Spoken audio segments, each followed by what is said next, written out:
Morning student, science class 8 chapter 6 session first. Chapter 6 में अपन आज पढ़ेंगे दहन और ज्वाला। दहन यानी क्या होता है? सबसे पहले तो हम देखते हैं कि जनरली हमारे आसपास में बहुत सारी चीजें जलती है, जैसे कोई कागज जला, लकड़ी जली, कोयला जला, मोमबत्ती जलती है, कहीं पर आग लग जाती है, सूखी पेड़ों की पत्तियां जलती है।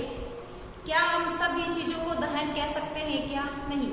एक कागज का टुकड़ा जल रहा है वो दहन नहीं है। जिसमें कोई पदार्थ जलने पर अत्यधिक मात्रा में ऊष्मा और प्रकाश रिलीज करे उसको अपन क्या कहते हैं? दहन कहते हैं। जैसे कि वह रासायनिक प्रक्रम जिसमें पदार्थ ऑक्सीजन से अभिक्रिया करके ऊष्मा देता है, यानी कि कोई भी पदार्थ जल रहा है वो ऑक्सीजन की उपस्थिति में जलता है। ऑक्सीजन जलने में सहायक है। इसका बेस्ट एग्जाम्पल अपन देखते हैं, जनरली हमारे घर पे मम्मी सिगड़ी वगैरह जलाती है तो कोयले बुझाने के लिए किसी मटके में या किसी बाल्टी वगैरह में उनको बचे हुए कोयले को रखकर ढक देती है, तो कुछ समय पश्चात वो कोयला जो होता है वो क्या होता है? बुझ जाता है। और आप एक छोटा सा एक्सपेरिमेंट करते हैं कि हम एक मोमबत्ती लें, उसको किसी प्लेट में लगाएं और उसको जलाकर उसके ऊपर उससे थोड़ी ऊंचाई का ग्लास अगर ढक देते हैं तो उस समय तक वो मोमबत्ती जलेगी। फिर उसकी लो जो है वो ब्रिंक करेगी, यानी कि उसकी लो थोड़ी इधर उधर होएगी और कुछ समय पश्चात झिलमिलाहट के साथ वो मोमबत्ती क्या हो जाती है? बुझ जाती है। इसका मतलब हर पदार्थ जो जलता है वो किसकी उपस्थिति में जलता है? ऑक्सीजन गैस की उपस्थिति में जलता है। जिस पदार्थ का दहन होता है उसे दाह्य पदार्थ कहते हैं और हम सामान्य भाषा में उसको फ्यूल या ईंधन कहते हैं। ईंधन जो है वो तीनों अवस्थाओं में पाया जा सकता है, द्रव, गैस और ठोस। ठोस की बात करें तो लकड़ी और कोयला, द्रव की बात करें तो केरोसिन और पेट्रोल, और अगर अपन गैस की बात करें तो एलपीजी और सीएनजी। ये तीनों मैंने आपको ठोस, द्रव, गैस के जो ईंधन थे उसके एग्जांपल्स दिए हैं मैंने। अब है कि दहन के यानी कि जलने के लिए हमको क्या क्या परिस्थिति रिक्वायरमेंट रहती है। तो अभी मैंने आपको बताया एक तो ऑक्सीजन। फर्स्ट अपन देखें तो दाह्य पदार्थ, यानी कि ऐसा कोई पदार्थ होना चाहिए जो जलने योग्य हो। जैसे कि आपने लोहे का टुकड़ा ले लिया, वो जलेगा क्या? नहीं। तो दाह्य पदार्थ होना चाहिए। सेकंड आपका ऑक्सीजन होनी चाहिए। थर्ड आपका ज्वलनशील पदार्थ जिसका ज्वलन ताप कम हो और वो उस पदार्थ को जलने में आसानी देवे। ज्वलनशील पदार्थ किसको कहते हैं? ऐसा पदार्थ जिसका ज्वलन ताप सबसे कम हो। ज्वलन ताप किसको कहेंगे? वह न्यूनतम ताप जिस पर कोई पदार्थ जलने लगता है उसको अपन ज्वलन ताप कहते हैं। और ज्वलनशील पदार्थों के आपके मैंने कुछ एग्जाम्पल दिए, केरोसिन, पेट्रोल, अल्कोहल, एलपीजी। अगर आप लकड़ी को बोले कि सीधा माचिस की तुल्ली से लकड़ी को जलाना है तो लकड़ी नहीं जलेगी, उसके ऊपर हमको एक ज्वलनशील पदार्थ डालना पड़ेगा। तो हम केरोसिन डालते हैं, पेट्रोल डालते हैं, जिससे वो तुरंत क्या, क्योंकि पेट्रोल और केरोसिन का ज्वलन ताप बहुत कम होता है तो आसानी से क्या करता है? आग पकड़ लेता है और वो उस लकड़ी को भी जलने में सहायता देता है। तो हमने देखा कि दहन के लिए मोस्टली तीन परिस्थितियां आवश्यक होती है, दाह्य पदार्थ, ऑक्सीजन और ज्वलनशील पदार्थ। ऑक्सीजन जलने में सहायक है, इसका एक्सपेरिमेंट मैंने आपको बताया। अब अपन देखते हैं कहीं पर आग लग गई है। जनरली आपको पता होगा कि कोई वस्तु या कोई पदार्थ जल रहा है तो उसको बुझाने के लिए हम क्या करते हैं? या तो उसको किसी पदार्थ से कवर कर लेते हैं। अगर किसी व्यक्ति को आग ने पकड़ लिया है तो बताया जाता है कि उसको कंबल में लपेट देना चाहिए। तो आग को बुझाने के लिए हमें क्या क्या करना चाहिए? तो आग को बुझाने के लिए हमें दहन के लिए जो आवश्यक परिस्थितियां हैं उसको हटा देना चाहिए या उसका नियंत्रण कर देना चाहिए। जैसे कि आप या तो उस दाह्य पदार्थ को हटा लें, या हम वहां से ऑक्सीजन की मात्रा में कमी कर लें, या हम ज्वलनशील पदार्थ को वहां से हटा लें। फॉर एग्जाम्पल, अगर कहीं पर आग लग गई है तो हम लोग पानी डालते हैं। पानी डालने से क्या होगा? वो जो दाह्य पदार्थ है या जो ज्वलनशील पदार्थ है उसके ऊपर पानी आ जाता है, जिससे उसका ज्वलन ताप जो है वो बढ़ जाएगा और वो वस्तु जलना बंद हो जाएगी। लेकिन अगर केरोसिन में या पेट्रोल पंप पे कहीं पे आग लग जाती है तो वहां पे हम पानी नहीं डाल सकते, उससे आग जो है वो और ज्यादा विकराल हो जाती है। क्योंकि हमको पता है कि तेल का घनत्व पानी के घनत्व से कम होता है, तो जैसे जैसे हम उसके ऊपर पानी डालेंगे वैसे वैसे वो तेल पानी के ऊपर आता जाएगा, और जैसे ही वो तेल पानी के ऊपर आएगा वायुमंडल की ऑक्सीजन से उसका कांटेक्ट ज्यादा हो जाएगा और आसानी से वो आग जो है बहुत ज्यादा विकराल रूप में फैलती है। तो जो भी पेट्रोल पंप पे या कहीं पे पेट्रोल से आग जलती है या केरोसिन से आग जलती है तो वहां पे हमें कार्बन डाइऑक्साइड गैस को स्प्रे करना चाहिए, जिससे कार्बन डाइऑक्साइड की गैस की मात्रा ज्यादा हो जाने से ऑक्सीजन की मात्रा कम हो जाएगी और ऑटोमेटिकली आग पर हम कंट्रोल कर सकते हैं। कार्बन डाइऑक्साइड गैस जो है वो जनरली आपको खाने के सोडे से या कैल्शियम हाइड्रोजन कार्बोनेट से मिल सकती है। उन दोनों की आपस में उसका छिड़काव करेंगे तो उन दोनों की आपस में क्रिया करने से कार्बन डाइऑक्साइड गैस रिलीज होती है। हम जनरली मोमबत्ती बुझाने के लिए फूंक का उपयोग करते हैं, फूंक मारते हैं। तो फूंक में भी क्या होता है, श्वसन के दौरान हम ऑक्सीजन तो ग्रहण कर रहे हैं, लेकिन फूंक मारने से कार्बन डाइऑक्साइड गैस रिलीज हो रही है और वो उस मोमबत्ती को या उस दिए को क्या कर लेती है, बुझा देती है। तो ऐसे बहुत सारे अग्निशामक यंत्र बाजार में उपलब्ध है जिनको स्प्रे करने से कार्बन डाइऑक्साइड गैस जब बाहर से सिलेंडर में उसको कम तापमान पर और अधिक दाब पर हाईली प्रेशर करके उसको सिलेंडर में भरा जाता है। जब वो सिलेंडर से स्प्रेड होकर बाहर आती है तो काफी दूर तक फैल जाती है और वहां उस एरिया में ऑक्सीजन की संख्या मात्रा में कमी और कार्बन डाइऑक्साइड की मात्रा बढ़ने से वो आग कवर हो जाती है। अब अपन ने अभी पढ़ा कि कोई ना कोई 3 आवश्यक परिस्थितियां होनी चाहिए दहन के लिए। तो जंगल में आग कैसे लगती है, तो जंगल में क्या होता है, बहुत ज्यादा जब गर्मी पड़ती है, तापमान बहुत ज्यादा होता है, तो पेड़ पौधों की सूखी टहनियां हवा के कारण आपस में रगड़ खाती है और रगड़ खाने से वहां पर चिंगारी उत्पन्न होती है और वो चिंगारी फिर जंगल में विकराल रूप धारण कर लेती है, जिसको दावानल कहा जाता है। जंगल की आग को दावानल कहा जाता है। वैसे जंगल की आग मोस्टली मानवीय क्रियाकलाप से फैलती है। लोग पिकनिक मनाने जाते हैं, बहुत से लोग स्मोकिंग करते हैं तो जलती हुई बीड़ी या सिगरेट जंगल में डाल देते हैं, वहीं पर फेंक देते हैं। बहुत से लोग खाना बनाते हैं, पिकनिक बना करते हैं तो उस खाने में उपयोग में ली जाने वाली आग को प्रॉपर नहीं बुझाते हैं, वो हवा के साथ फैलती है।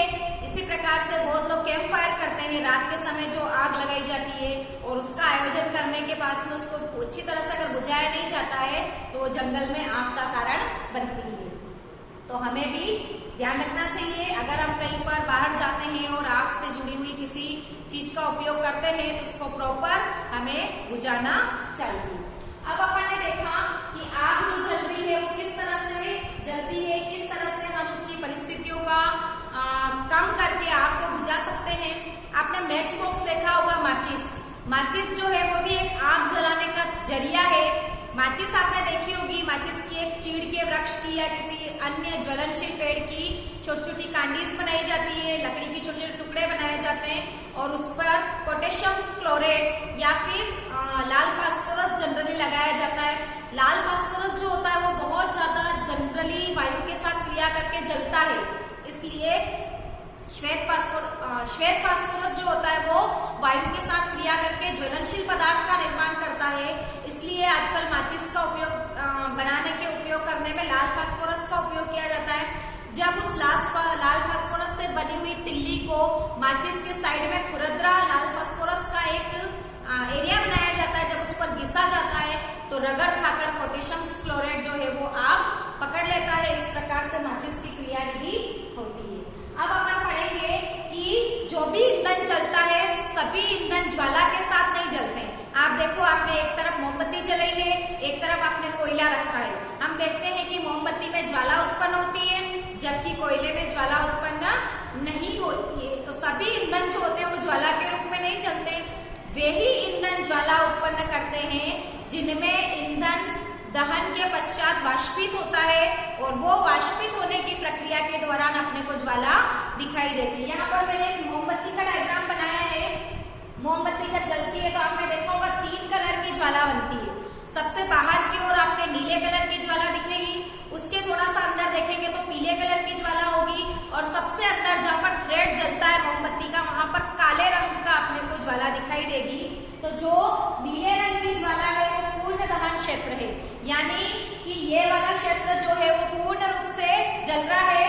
इससे अंदर वाला आंशिक रूप से जल रहा है और उससे अंदर वाला भाग है जो बिना जला भाग रहता है। तो ऊष्मा की मात्रा में देखें अगर तो सबसे गर्म क्षेत्र जो होगा वो बाहर वाला, उससे कम क्षेत्र बीच वाला और सबसे कम क्षेत्र जो होता है वो काला वाला होता है। इसलिए आपने देखा होगा सुनार वगैरह जब किसी जेवर पर मोमबत्ती की ज्वाला से काम करना चाहते हैं तो वो एक फूंकनी के द्वारा फूंक मारते हैं, जिससे बाहरी ज्वाला जो है वो साकुषण के अटैच में ज्यादा आएगी। इसका मतलब उसका गर्म होगा और वो तुरंत वहां पर अपना प्रभाव दिखाएगा। दहन जो है वो 3 प्रकार का होता है, स्वतः दहन, तीव्र दहन और विस्फोटक दहन। स्वतः दहन का मतलब जो है वो आसानी से जल जाए, तुरंत जल जाए, उसके लिए किसी ज्वलनशील पदार्थ की आवश्यकता नहीं हो, जैसे कि पेट्रोल और केरोसिन जो है वो स्वतः जलते हैं। नेक्स्ट है आपका तीव्र दहन, आसानी से तेज गति से आग पकड़ने वाला। आप सोडियम को वायु के संपर्क में रखो, आप फास्फोरस को वायु के संपर्क में रखो, तुरंत आग पकड़ेंगे और विस्फोटक पदार्थ के रूप में जलते हुए दिखाई देते हैं। एक है विस्फोटक दहन, जिसमें हम पटाखे जलाते हैं, उसमें पटाखा जो है वो जैसे ही वो ज्वलनशील पदार्थ के संपर्क में आएगा विस्फोट के रूप में ज्वलेगा और हाईली हीट और लाइट अपने को प्रोवाइड करेगा। अब अपन ने भी पढ़ा कि जलन, दहन वगैरह सभी। अब अपन नेक्स्ट पार्ट पढ़ रहे हैं इस चैप्टर का, ईंधन। जो जलने पर अधिक मात्रा में ऊष्मा और प्रकाश देते हैं वो ईंधन कहलाते हैं। For example petrol, kerosene, LPG, CNG, और आप देखें तो इसके नेक्स्ट अगर आप देखना चाहते हैं तो बायोगैस। लेकिन मैं बोलूँ कि कागज का टुकड़ा मैंने जलाया या मैंने एक कपड़े का टुकड़ा जलाया और मैं बोलूँ कि वे दोनों ईंधन है, तो नहीं। ईंधन वही होंगे जो ज्यादा मात्रा में हीट एंड लाइट प्रोवाइड करते हैं अपने को, यानी कि ऊष्मा और प्रकाश देते हैं। अब अच्छे ईंधन की क्या विशेषताएं होनी चाहिए कि कौन से ईंधन को अपन आदर्श ईंधन की श्रेणी में रखते हैं, तो सबसे पहले वायु में सबसे पहले जो सस्ता और सुगम हो, यानी कि उसकी रेट कम हो और आसानी से अपने को मिल जाए। दूसरा है वायु में जो आसानी से आग पकड़ ले। तीसरा जिसका ज्वलन ताप कम हो, अगर ज्वलन ताप कम होगा तो वो तुरंत क्या होगा, किसी भी सोर्स के संपर्क में आएगा और जलेगा। जिसका भंडारण आसानी से हो, आप एक लकड़ी को अगर आप भंडारित करना चाहते हो तो बहुत ज्यादा स्पेस चाहिएगी आपको, लेकिन आप एलपीजी सिलेंडर को भंडारित करना चाह रहे हैं तो बहुत कम जगह में वो हम आसानी से उसको क्या कर सकते हैं, भंडारित कर सकते हैं। जलने पर जो अवशेष ना छोड़े, लकड़ी अगर जलती है तो अपने साथ में राख को छोड़ती है, जो कि वायु प्रदूषण का कारण बनता है, इकट्ठा होता रहता है पर्यावरण में और प्रदूषणकारी होता है। लेकिन अगर आप एलपीजी को जला रहे हैं तो किसी प्रकार का कोई अवशेष नहीं बचता है, इस कारण से हम उसको आदर्श ईंधन की श्रेणी में रख सकते हैं। पूर्ण दहन होने पर प्रदूषणकारी गैसें कम उत्सर्जित हो। एलपीजी और सीएनजी जलाते हैं तो प्रदूषणकारी गैसें रिलीज तो होती है, लेकिन लकड़ी, पेट्रोल इनकी अपेक्षा बहुत कम मात्रा में, इसलिए सीएनजी को वर्तमान में सबसे स्वच्छ ईंधन की श्रेणी में रखा गया है। आप लकड़ी जलाते हैं तो काफी मात्रा में धुआं रिलीज होता है, आपने देखा होगा। जिसका ट्रांसपोर्ट आसानी से किया जा सके, यानी कि अगर अपने को उस ईंधन को एक स्थान से दूसरे स्थान पर ले जाना है तो आसानी से हम उसको आवागम जिसका आसानी से कर सके। आपको कोयला ले जाना है तो रेलगाड़ी या बड़ी किसी ट्रक की आवश्यकता होगी और बहुत कम मात्रा में उसका ऊष्मीमान अपने को मिलेगा। लेकिन आप एलपीजी को ले जाना चाह रहे हैं, आप सीएनजी को ले जाना चाह रहे हैं तो पाइप के द्वारा आसानी से हम उसका ट्रांसपोर्ट कर सकते हैं। ये सातों विशेषताएं जिसमें उपस्थित होगी उसको हम एक अच्छे ईंधन या आदर्श ईंधन की श्रेणी में रख सकते हैं। ईंधन के दहन से अपने को हानियां क्या होती है, तो आपको पता है कि लकड़ी, कोयला, पेट्रोल, इनसे चलने वाले वाहन, जितनी भी मोटरसाइकिल से, कार से, ट्रक के जो डीजल से चलती है, उनके चलने से बहुत सारी प्रदूषणकारी गैसें रिलीज होती है, जिसमें आप carbon dioxide, carbon monoxide, sulphur dioxide, nitrous oxide जिसको कह सकते हैं NO2, ये सारी गैसें जो हैं, और कोयला और अगर लकड़ी चलती है तो कार्बन के काले काले कण जो है वो रिलीज होते हैं। आप अगर किसी मेट्रो सिटीज में जाएंगे जहां पर पोल्यूशन बहुत ज्यादा है, वहां पे अगर अपन फेस कवर करके नहीं जाएंगे और अगर अपन अपने फेस को थोड़ा सा इस तरह से हाथ लगाएंगे तो काला काला पदार्थ हमारे फेस पर जम जाता है। वो क्या होते हैं, कार्बन के कण होते हैं, और ये कार्बन के कण जब श्वसन क्रिया के दौरान हमारे शरीर में अंदर जाते हैं तो हमारे शरीर में दमा या श्वास रोग संबंधी बहुत सारी बीमारियां कोज करते हैं, फॉर एग्जाम्पल अस्थमा वगैरह। दूसरा है, इससे वायु प्रदूषण भी होता है। जो कार्बन मोनोऑक्साइड गैस है वो एक विषैली गैस है। कार्बन मोनोऑक्साइड गैस कब बनती है, जब कार्बन का दहन ऑक्सीजन की कम उपस्थिति में होता है तो आपके क्या बनता है, कार्बन मोनोऑक्साइड। और कार्बन का दहन जब ऑक्सीजन के पर्याप्त उपस्थिति में होता है तो आपके क्या बनता है, कार्बन डाइऑक्साइड। कार्बन डाइऑक्साइड से कार्बन मोनोऑक्साइड बहुत ज्यादा विषैली होती है। हम सर्दी के दिनों में अखबार में सूचनाएं पढ़ते हैं जनरली कि आज कमरे में सिगड़ी जलाकर सोने से 5 व्यक्ति की दम घुटने से मृत्यु हो जाती है। तो उस समय क्या होता है कि एक तो कमरा बंद, सर्दी का टाइम है, रोशनदान बंद, सारी विंडोज बंद होती है, कमरे का गेट बंद होता है और उसमें अगर सिगड़ी जल रही है तो उस कमरे में पहले से विद्यमान 5-7 लोग हैं, वो ऑक्सीजन को श्वसन क्रिया के दौरान ले रहे हैं और कार्बन डाइऑक्साइड गैस को छोड़ रहे हैं और बाहर से किसी प्रकार का कोई वायु का आदान प्रदान नहीं होता है, तो उस कमरे में ऑक्सीजन की मात्रा में कमी हो जाती है, जिससे वो कोयला ऑक्सीजन की कम उपस्थिति में जल रहा है और क्या बना रहा है, कार्बन मोनोऑक्साइड। जब ये श्वसन क्रिया के दौरान मानव शरीर में जाती है तो तुरंत प्रभाव से व्यक्ति को मूर्छित हो जाता है व्यक्ति और बहुत जल्दी समय रहते अगर इसका ट्रीटमेंट नहीं किया गया है, ऑक्सीजन की मात्रा में बढ़ोतरी नहीं की तो व्यक्ति की मृत्यु हो जाती है, पूरा परिवार सोया रह जाता है। तो कार्बन डाइऑक्साइड से भी कार्बन मोनोऑक्साइड जो है वो ज्यादा हानिकारक है। कार्बन डाइऑक्साइड गैस जो निकलती है, हमको पता है, हमने एक नाम सुना है वैश्विक उष्णन या ग्लोबल वार्मिंग। कार्बन डाइऑक्साइड उसकी सबसे महत्वपूर्ण गैस मानी जाती है। कार्बन डाइऑक्साइड गैस क्या होती है, सूर्य से आने वाली हानिकारक विकिरणों को पृथ्वी तक आने देती है, परंतु इसने वायुमंडल के चारों ओर एक कंबल के समान अपने आप को इसने लपेट लिया है वायुमंडल को, तो पृथ्वी से वापस वो किरणें लौटकर अंतरिक्ष में नहीं जा पा रही है। इस कारण से वो सूर्य की किरणें पृथ्वी पर ही बनी रह रही है, जिस कारण से निरंतर पृथ्वी के तापमान में वृद्धि हो रही है, जिसको अपन पृथ्वी के संपूर्ण तापमान में वृद्धि हो रही है, इसलिए इसको अपन कहते हैं ग्लोबल वार्मिंग या वैश्विक उष्णन। और इसका नतीजा ये हो रहा है कि जितने भी ध्रुवों पर बर्फ जमी हुई है, ग्लेशियर जो है वो पिघल रहे हैं। ग्लेशियर के पिघलने से समुद्री तल पर जो जल का जो कह सकते हैं बाउंड्री है या जल की जो सीमा है या भराव क्षमता है वो ज्यादा हो रही है और आने वाले समय में ऐसा कह रहे हैं कि अगर इसी तरह से ग्लेशियर पिघलते रहे तो जितने भी तटीय क्षेत्रों पर बसी हुई मेट्रो सिटीज जो हैं वो पानी में डूबने के कगार पर आ सकती है, जैसे कि बॉम्बे, मद्रास, कलकत्ता इत्यादि। SO2 ये डम फोटो और संचारक गैस है। संचारक का मतलब है ऐतिहासिक इमारतों को ये गैस जो है वो खराब कर रही है और अम्लीय वर्षा का कारण होता है। अम्लीय वर्षा मैंने आपको लिखा है कि हमारे पुराने जमाने में भी हमारे दादी वगैरह कहती है कि पहली बारिश में नहाने से घमौरिया वगैरह ठीक हो जाते हैं।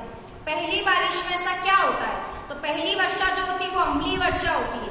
अम्लीय वर्षा क्या होती है, प्रदूषणकारी गैसें जैसे कि SO2, NO2, CO2 ये सारी गैसें जब वर्षा जल के साथ मिलती है तो अम्ल का निर्माण करती है। देखिए मैंने एग्जांपल्स दिया है, अगर SO2 H2O के साथ मिलेगी तो H2SO4 सल्फ्यूरिक अम्ल बनाएगी, अगर NO2 H2O के साथ मिलेगी तो नाइट्रिक अम्ल बनाएगी। ये अम्ल वर्षा जल के साथ जब पृथ्वी पर गिरती है तो बहुत सारी ऐतिहासिक इमारतों को, जनरली संगमरमर से बनी हुई इमारतों को बहुत ज्यादा नुकसान पहुंचाती है। इसका बेस्ट एग्जांपल देखना चाहते हैं तो आप ताजमहल आज से वर्षों पहले बिल्कुल सफेद था, धीरे धीरे अम्लीय वर्षा के कारण वो क्या हो गया है, पीला पड़ गया है, क्योंकि ताजमहल के आसपास के क्षेत्र में चमड़ा उद्योग काफी विकसित था और वहां से ये गैसें बहुत ज्यादा रिलीज हो रही थी। इस कारण से अम्लीय वर्षा से वो मार्बल से बना हुआ या संगमरमर से बना हुआ ताजमहल भी क्या हो गया है, संक्षारित हो गया है। तो अम्लीय वर्षा होने से हमारे जल की अम्लता बढ़ती है, मिट्टी की अम्लता बढ़ती है, साथ ही ऐतिहासिक इमारतें जो है वो संक्षारित होती है। इस प्रकार से हमने देखा। नेक्स्ट अपन देख रहे हैं लास्ट पार्ट इस चैप्टर का, ऊष्मीयमान। ऊष्मीयमान किसको कहते हैं, किसी ईंधन के 1 किलो दहन से प्राप्त ऊष्मा की मात्रा जो होती है वो उसका ऊष्मीयमान कहलाती है। किसी ईंधन का ऊष्मीयमान कम होता है, किसी ईंधन का ऊष्मीयमान ज्यादा होता है। इसका मात्रक जो है वो किलो जूल प्रति किलोग्राम मैंने यहाँ पे लिखा है आपका। यहाँ पे मैंने कुछ आपके ऊष्मीयमान के एग्जाम्पल्स भी लिखे, जैसे कि सबसे ज्यादा ऊष्मीयमान हाइड्रोजन का होता है लगभग 1.5 लाख किलो जूल प्रति किलोग्राम, LPG का लगभग 55,000, CNG का लगभग 50,000 और सबसे कम होता है अगर अपन गोबर के उपले जलाते हैं तो 6 से 8,000। इस प्रकार से हमने देखा कि सबसे ज्यादा ऊष्मीयमान किसका है, हाइड्रोजन का, सबसे कम ऊष्मीयमान किसका है, गोबर के उपले का। तो इस चैप्टर में आपने दहन और ज्वाला में देखा कि किस प्रकार से दहन होता है, दहन के लिए आवश्यक परिस्थितियां क्या है, अगर कहीं पर जाती है उसको जलाने के लिए हम किस प्रकार से उन परिस्थितियों को कंट्रोल कर सकते हैं। मोमबत्ती की ज्वाला का डायग्राम जनरली आपके एग्जाम में पूछा जाता है। आदर्श ईंधन किसे कहते हैं, आदर्श ईंधन के लिए आवश्यक क्या क्या बातें होनी चाहिए, ईंधन के दहन से किस प्रकार से हानियां होती है, और हमने ऊष्मीयमान के ऊपर भी इसकी डेफिनेशंस को भी अपन ने देखा। एक एक्सपेरिमेंट में आपको बताना चाहूंगी, अगर अपन कागज से बना हुआ एक कीप लें, एक कीप में अपन पानी भर लें और एक कीप में अपन कुछ नहीं भरें, और दोनों को अगर अपन मोमबत्ती की ज्वाला पे रखें तो हम देखेंगे कि जिसमें जल भरा हुआ है वो कागज आग नहीं पकड़ता है, जबकि जिसमें जल भरा हुआ नहीं है वो कागज तुरंत आग पकड़ लेता है। ऐसा क्यों हुआ? दोनों कागज है। ऐसा इसलिए हुआ कि जिस कीप में अपन ने पानी भरा है, जैसे ही ज्वाला गर्म हो रही है और कागज जो गर्म हो रहा है वो तुरंत कागज अपनी ऊष्मा उस पानी को दे देता है, और हम उस कागज से बने हुए कीप में पानी को उबाल भी सकते हैं जब तक कागज स्टेबल रहता है। इस प्रकार से हमने इससे बिफोर वाले चैप्टर में मैग्नीशियम का दहन देखा था कि किस प्रकार से मैग्नीशियम के फीतों को अपन ने जलाया था, किस प्रकार से उसकी राख बनी थी, मैग्नीशियम ऑक्साइड का निर्माण हुआ था।